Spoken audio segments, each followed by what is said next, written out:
Physics tough लगती है। Subject आता है जिसका नाम है फिजिक्स, जिसको आप इग्नोर नहीं कर सकते, चाहे वो आपको अच्छी लगे चाहे वो आपको अच्छी ना लगे। साथ साथ हम कुछ ऐसा स्मार्ट वर्क कर ले जिससे कि हमारे मार्क्स कुछ इम्प्रूव हो जाए। पहला टॉपिक कौन सा है आपका? Modern physics. इजी है, कुछ भी मुश्किल नहीं है और 2 से 3 क्वेश्चन बेटा आपके यहाँ से बनेंगे ही बनेंगे। ये hello everyone, I am Preeti, your physics educator. Welcome you all NEET Phoenix by Unacademy. So कैसी चल रही है आप लोगों की तैयारी? मेरे को कमेंट से बता देना एंड मैं मान के चल रही हूँ कि अच्छी चल रही होगी, ठीक है। लेकिन इस बात को अदरवाइज मत लेना कि जो बच्चे नीट की प्रिपरेशन कर रहे होते हैं उनमें उन बच्चों का रेशियो काफी ज्यादा होता है जिनको फिजिक्स टफ लगती है।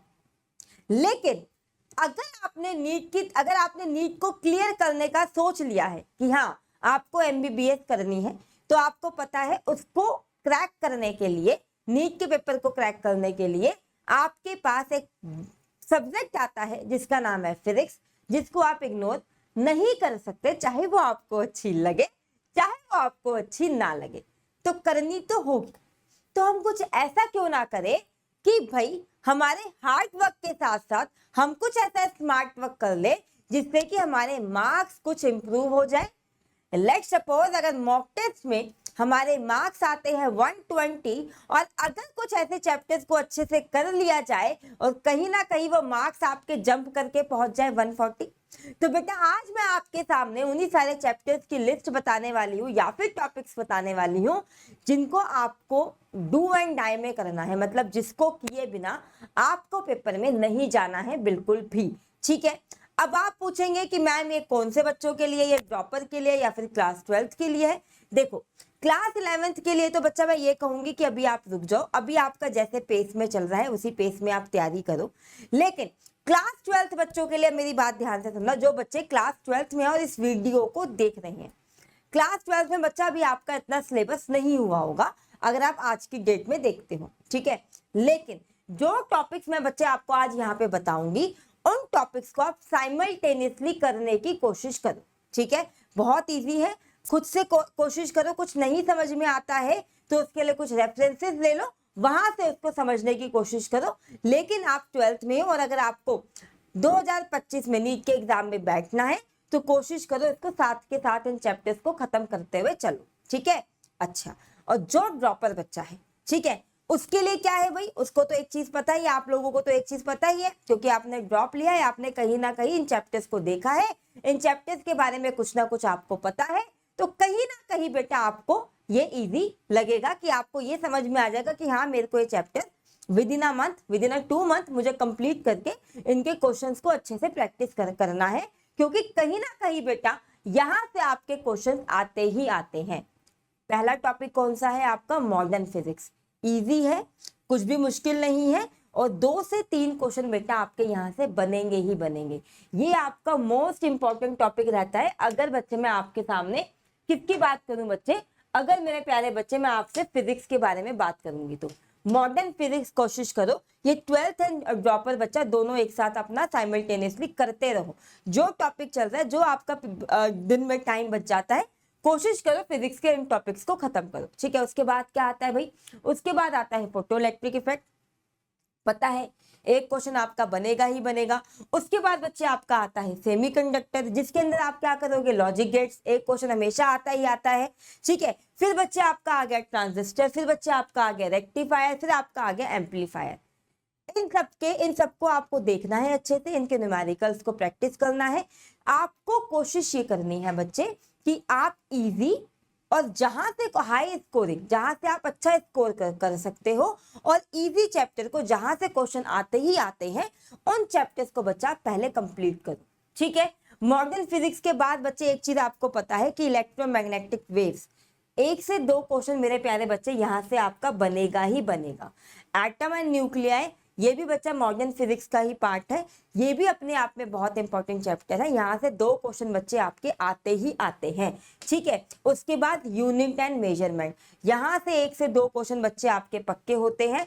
तो आप खुद लगाओ कि 6 से 7, अगर मैं यहाँ से एक एवरेज भी ले लूँ इन सारे टॉपिक्स में से, तो 7 से 8 क्वेश्चन बच्चे तो आपके यहीं से बन रहे हैं। और आप कैलकुलेट करके देखना कि आपके कितने मार्क्स बच्चे अप हो जाएंगे अगर आप इन टॉपिक्स को सीधा करोगे। ठीक है, ये टॉपिक्स एक तो इजी है, ठीक है, इतने बहुत सारे कोई फॉर्मूलाज नहीं है, कम फॉर्मूलाज में आपका ज्यादा काम हो जाएगा। न्यूमेरिकल प्रैक्टिस करोगे, जितने ज्यादा करोगे और इन चैप्टर्स पे आपकी क्या आ जाएगी बेटा, पकड़ पैदा हो जाएगी और अच्छे से बच्चे ये आपको आ जाएंगे। बात समझ में आ गई? अच्छा, अब आ जाओ बच्चे, क्या अब आओगे आप बेटा मोशन इन 1D। आपको पता है एक क्वेश्चन मेरे प्यारे बच्चे आपका यहाँ से बनता ही बनता है मोशन इन 1D से, और अगर देखा जाए तो इतने कोई बहुत सारे फॉर्मूलाज नहीं है, सिर्फ दिमाग का खेल है मोशन इन 1D में। अगर आपको मोशन इन 1D मुश्किल लगता है तो मैं आपको ये एडवाइस करूंगी तो इसको जाके अच्छे से सीखो। और बेटा आपको पता है क्या करना है, आपको ना बहुत छोटी छोटी वैल्यूज पुट करके आपको सबसे पहले बहुत ईजी वाले न्यूमेरिकल से प्रैक्टिस शुरू करनी है। कभी भी ये मत करना कि आपने क्या किया, आपने सीधा नीट के क्वेश्चन उठा लिए, नहीं, आपको बहुत छोटी छोटी वैल्यूज डाल डाल के पहले आपको ना टॉपिक के अंदर अपनी पकड़ पैदा करनी है। ठीक है, उसके बाद आपको अपना लेवल को इंक्रीज करना है। ठीक है, मोशन इन 1D 1 से 2 क्वेश्चन आपका बनता ही बनता है। ऑप्टिक्स इजी चैप्टर है, न्यूमेरिकल पोर्शन इसमें ज्यादा है आपका। ऑप्टिक्स वाला चैप्टर आप बिल्कुल देख के जाएंगे क्योंकि यहाँ से आपके क्वेश्चन 1 से 2, यहाँ से भी बच्चे आपके 2 क्वेश्चन आपके बनते ही बनते हैं, और मोशन इन 1D से भी बच्चे आपका 2 क्वेश्चन का रेशो रहता ही रहता है। ठीक है, अब यहाँ पे मैं बात करूँ इलेक्ट्रोस्टैटिक एंड ग्रेविटेशन, दोनों साथ करेंगे। ठीक है, बहुत ही इजी बहुत ही इजी है मतलब ये चैप्टर। मैं इलेक्ट्रोस्टैटिक एंड ग्रेविटेशन तो आपको पता ही है कि सिंपल, मतलब अगर आपको कुछ भी इन डेप्थ नहीं पता है ना चैप्टर के बारे में और बच्चे आपको फॉर्मूलाज भी पता है तो भी आप कर जाओगे। कभी भी पेपर में जाने से पहले कोई चैप्टर स्किप मत करके जाना। अगर आपको ऐसा लग रहा है कि मेरे को ये चैप्टर मुश्किल लगता है या फिर मेरे को नहीं आ रहा है तो एटलीस्ट उसके आप फॉर्मूलाज देख के जाना। कभी कभी ऐसा होता है बहुत बार कि सीधा फॉर्मूला बेस्ड क्वेश्चन आ जाता है, तो अगर आपको फॉर्मूला की कुछ नॉलेज होगी तो आप बेटा इस क्वेश्चन को करने के लिए एबल होगे उस वक्त पे। ठीक है, करंट इलेक्ट्रिसिटी देखने में आपको लगेगा कि बहुत लंबा चैप्टर है, एक्चुअली में है जब हम करवाएंगे आपको, लेकिन जब आप इसकी फॉर्मूला शीट बनाओगे तो फॉर्मूला शीट में बच्चे आपको क्या दिखाई देगा, फॉर्मूला शीट में बच्चे आपको दिखाई देगा कि एक पेज में आ गए, आधे पेज में आ गए। और करंट इलेक्ट्रिसिटी के लिए भी बच्चा आपके सामने सेम ही अपील है, वो ये है बेटा, यही एडवाइस है आपको कि प्यारे बच्चे आपको छोटे छोटे न्यूमेरिकल को करके पहले प्रैक्टिस करके पहले बच्चे आपको सब्जेक्ट की क्या बनानी है, आपको टॉपिक की क्या बनानी है, आपको अच्छे से उस पर पकड़ बना लेनी है। ठीक है, चलो करंट इलेक्ट्रिसिटी यहाँ से बच्चे आपके 2 से 3 क्वेश्चन बनते हैं, और अगर आप इन दोनों का एवरेज ले लोगे बच्चे तो यहाँ से भी आपके 2 से 3 क्वेश्चन आपके निकल कर आते ही आते हैं। बात समझ में आ गई? अच्छा, वो टॉपिक बच्चे जो आपको बिल्कुल ही करने हैं, किसी भी हाल में आपको स्किप करने नहीं है, वो टॉपिक बच्चे कौन से हैं? देखो, वर्क एनर्जी थ्योरम आप बिल्कुल भी स्किप नहीं करके जाओगे।